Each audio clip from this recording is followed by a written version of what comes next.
मात्र 6 घंटे के अंदर अंदर तुर्की को ऐसा 440 वोट का झटका दिया गया है जिसकी वजह से आज तुर्की की अकल पूरी तरीके से ठीक हो गई होगी। साथ में अब तुर्की इजराइल से पंगा लेने से पहले 100 बार जरूर सोचेगा। दरअसल पूरा मामला कुछ इस प्रकार है कि कल ही हमने आपको बताया था कि तुर्की ने इजराइल को घर में घुसकर मारने की धमकी दी थी और इस धमकी के बाद से ही सभी यूरोप के देश और नेटो के सभी देश तुर्की के ऊपर भड़के हुए थे। तुर्की की इस धमकी के तुरंत बाद ही इजराइल की तरफ से भी तुर्की को धमकी दी गई थी और उस समय इजराइल का कहना था कि तुर्की भूलकर भी ऐसा कुछ ना सोचे, क्योंकि इजराइल अब 90 के दशक वाला इजराइल नहीं रह गया है।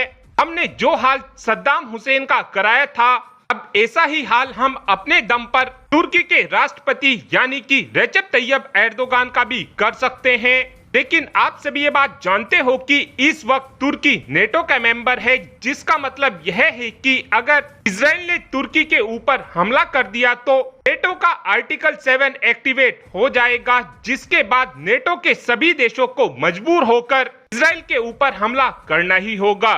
इसीलिए अब तुर्की को नेटो से बाहर निकालने को लेकर भी बातचीत शुरू हो चुकी है और आज नेटो के पहले देश यानी कि जर्मनी ने तुर्की को एक बड़ा झटका दिया है और ये झटका जर्मनी के चांसलर यानी कि ओलाफ शोल्स ने रेजेप तैयब एर्दोगान की धमकी के 6 घंटे बाद दिया है। दरअसल आप सभी के याद ही होगा, तुर्की 40 की संख्या में इस समय यूरोफाइटर टाइफून फाइटर जेट को खरीदना चाहता है, लेकिन आज जर्मनी ने इस डील के होने से पहले ही रोक लगा दी है, जिसकी वजह से अब तुर्की को यूरोफाइटर टाइफून फाइटर जेट नहीं मिल पाएगा। इस डील पर रोक लगाने के पीछे सबसे बड़ा कारण इस समय यह है कि यूरोप के देश और नेटो के सभी देश इस समय ये बात समझ चुके हैं कि तुर्की हमारे यूरोफाइटर टाइफून की मदद से कहीं इजराइल के ऊपर हमला ना कर दे, और अगर ऐसा होता है तो इजराइल की तरफ से भी डेफिनेटली तुर्की के ऊपर कार्रवाई जरूर की जाएगी। और अगर तुर्की के ऊपर हमला हो गया तो उसके बाद मजबूर होकर सभी नेटो के देशों को इजराइल के ऊपर हमला करना ही होगा। और ये बात अब सभी यूरोप और नेटो के देश समझ चुके हैं।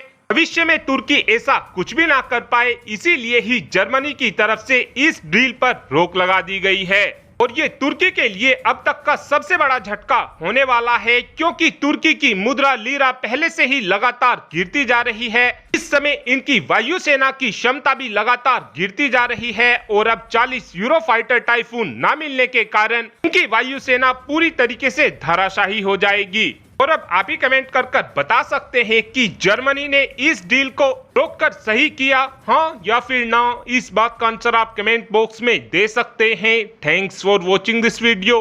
Have a good day.